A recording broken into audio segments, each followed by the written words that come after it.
श्री शिवाय नमस्तुभ्यम। हर हर महादेव। सावन मास की पवित्र कथा में अब प्रवेश करते हैं पंचम अध्याय में। यह अध्याय है शिव और सती के मिलन का और फिर सती के त्याग की अमर कथा का। यह प्रसंग है जिसने सृष्टि की गति को एक बार के लिए रोक दिया था। यह कथा बताती है कि अहंकार चाहे राजा का हो या ब्रह्मा का, शिव के समक्ष टिक नहीं सकता। आरंभ करते हैं। सृष्टिकर्ता ब्रह्मा के मानस पुत्र थे दक्ष प्रजापति। दक्ष तपस्वी, विद्वान और यज्ञों के ज्ञाता थे। उनकी पत्नी का नाम प्रसूति। उनके घर जन्मी एक पुत्री जिसका नाम रखा गया सती। बाल्यकाल से ही सती में एक विशेष दिव्यता थी। वह नृत्य करती तो फूल झरते, वह गाती तो पक्षी थिरकते और वह ध्यान लगाती तो वायु स्थिर हो जाती। माता पिता समझ गए थे यह कोई सामान्य कन्या नहीं, यह दिव्यता की मूर्त है। जैसे जैसे सती बड़ी हुई उनके मन में एक ही आकांक्षा बलवती होती गई, भगवान शिव से विवाह। शिव जो योगी थे, जो कैलाशवासी थे, जो भस्मधारी और समाधिस्थ थे, उनकी कथा सुनते सुनते सती का मन उन्हीं में एक बस गया। एक दिन उन्होंने अपनी माँ प्रसूति से कहा, माँ, मैं विवाह करूंगी तो केवल महादेव से। यह सुनकर माता तो चकित रह गई, लेकिन पिता दक्ष को जब यह ज्ञात हुआ तो उनका चेहरा क्रोध से तप गया। बोले, वह वनवासी रुद्र जो शमशान में निवास करता है, वह कैसे मेरा जमाता बन सकता है। सती ने मौन व्रत ले लिया, कोई उत्तर नहीं दिया और मन ही मन एक संकल्प लिया, अगर भगवान शिव ही मेरे पति नहीं बने तो मैं जीवन भर विवाह नहीं करूंगी। उसी रात उन्होंने घर छोड़ दिया। हिमालय की पर्वत श्रृंखलाओं में एक निर्जन वन में जाकर उन्होंने तपस्या आरंभ की। दिन बीते, मास बीते, वर्ष नहीं युग बीते। गर्मी में 5 अग्नियों के बीच बैठी, वर्षों में खुले आकाश में, सर्दी में बर्फ के बीच निर्वस्त्र ध्यान मग्न रही। सृष्टि देख रही थी कैसी कन्या है जो शिव को पाने को अपना सब कुछ त्याग चुकी है। अंत में ब्रह्मा और देवताओं ने मिलकर शिव से आग्रह किया, हे महादेव, सती को स्वीकार कीजिए, वो आपके लिए ही तप कर रही है। शिव ने नेत्र खोले, ध्यान से देखा तो सामने थी सती, तेजोमयी, क्षीण किंतु अडिग। शिव मुस्कुराए और सहमति दे दी। फिर कैलाश से स्वयं गए सती को आशीर्वाद देने। सती ने आंख खोली और देखा सामने स्वयं शिव खड़े हैं। उन्होंने हाथ जोड़कर कहा, हे प्रभु, मैंने वर्षों आपकी प्रतीक्षा की। शिव बोले, वह तपस्याएं निष्फल नहीं होती, तुमने मुझे प्रेम से बुलाया, मैं चला आया। वहीं पर देवताओं के साक्ष्य में हुआ शिव और सती का विवाह। आकाश से पुष्प वर्षा हुई, गंधर्व गाने लगे, ऋषि मुनि मंत्रोच्चारण करने लगे। यह विवाह केवल एक युग का नहीं, अनंत युगों के लिए आदर्श बन गया। सती और शिव कैलाश लौटे, एक नए जीवन यात्रा आरंभ हुई। शिव पुनः समाधि में लीन हो गए और सती अपने सेवा भाव में रमी रही। सब कुछ शांत था, लेकिन एक नया तूफान जन्म ले रहा था। फिर दक्ष को जब यह ज्ञात हुआ कि सती ने शिव से विवाह कर लिया है तो वह अपमानित और क्रोधित हो उठा। दक्ष ने क्रोध में आकर एक बड़ा यज्ञ रचा। उसमें सब देवताओं, ऋषियों और ब्रह्मा तक को आमंत्रित किया, लेकिन शिव और सती को नहीं बुलाया। यह कोई भूल नहीं थी, यह था अहंकार का घमंड। शिव हंसे, बोले, जब कोई हमें नहीं बुलाता तो वहाँ जाना व्यर्थ है। लेकिन सती व्याकुल थी, वह मेरा मायका है, मैं वहाँ जाकर देखना चाहती हूँ। शिव बोले, अगर बिना निमंत्रण के जाओगी तो अपमान होगा। सती ने विनायक पूर्वक कहा, मैं कन्या हूँ, मुझे वहाँ जाने का अधिकार है। शिव मौन हो गए। सती निकल पड़ी अकेली। हिमालय से चलती हुई देवताओं के साथ पहुंची अपने पिता के यज्ञ में। वहाँ का दृश्य अलग था। देवता, ऋषि, यज्ञ पुष्प पर किसी ने सती का स्वागत नहीं किया। दक्ष ने तिरस्कार से कहा, तू आई क्यों?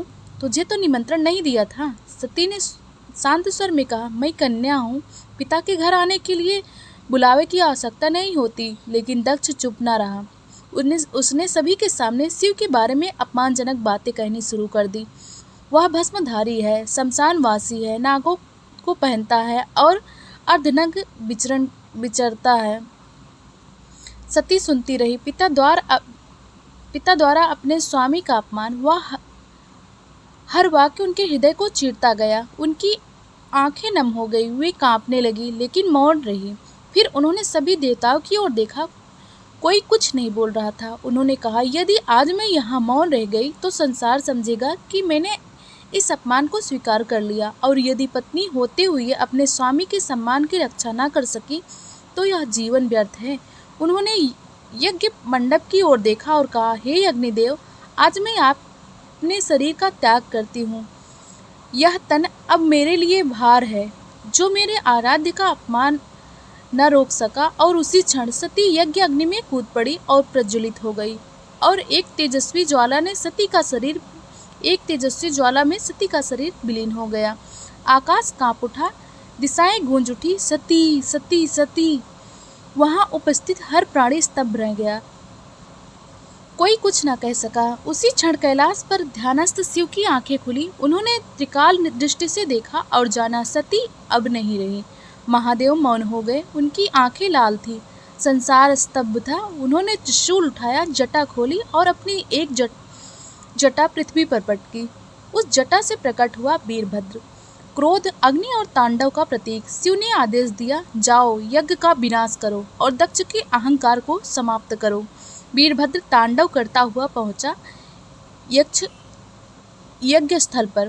देवता कांप उठे, ऋषि भागने लगे, यज्ञ मंडप ध्वस्त हो गया, अग्नि बुझ गई, आकाश में केवल धूल थी, धुआं था। वीरभद्र ने दक्ष को पकड़कर उसका सिर काट डाला और यज्ञ समाप्त हो गया। शिव के क्रोध से कांप उठा ब्रह्मांड। देवताओं ने भयभीत होकर शिव से प्रार्थना की, बोले, हे नाथ, यह संहार उचित है, पर अब ब्रह्मांड को आपकी करुणा की आवश्यकता है। शिव शांत हुए, उनके नेत्र से आंसू बहने लगे। उन्होंने कहा, सती का शरीर अब नहीं है, लेकिन उसका प्रेम शाश्वत है। उन्होंने दक्ष के धड़ को जीवन दान दिया और एक बकरे का सिर उस पर स्थापित कर दिया। इस प्रकार दक्ष पुनः जीवित हुआ, किंतु उसका घमंड जलकर भस्म हो चुका था। शिव योगी महायोगी अब शोक में डूब चुके थे।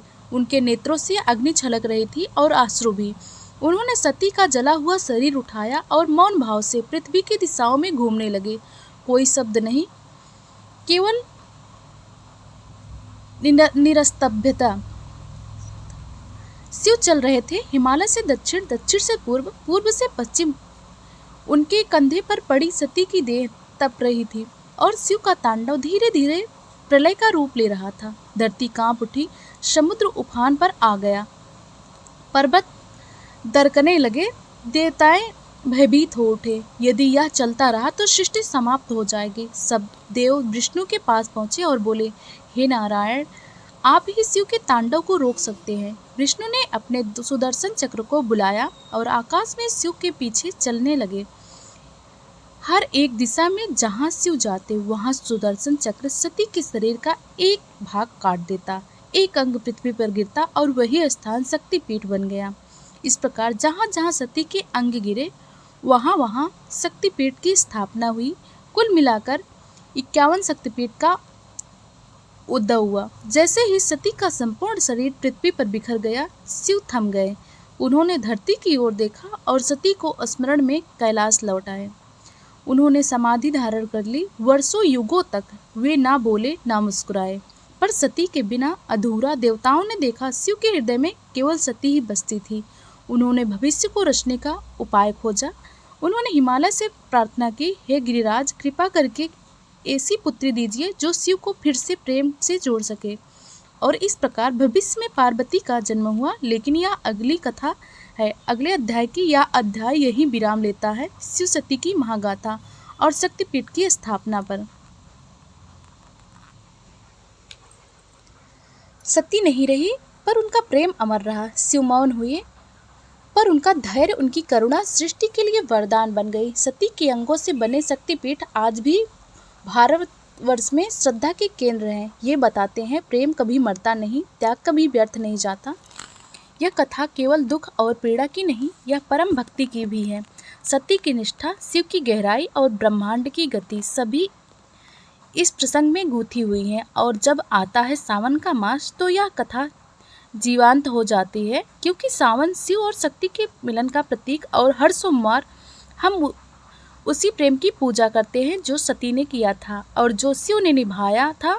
सावन में जब कोई ओम नमः शिवाय का जाप करता है तो वह केवल मंत्र नहीं दोहराता, वह उस अमर प्रेम को पुकारता है। और शिव जो कैलाश में छुप हैं, भक्त की भावना सुनते हैं। क्योंकि शिव को वाणी नहीं चाहिए, उन्हें चाहिए भक्ति का स्पंदन।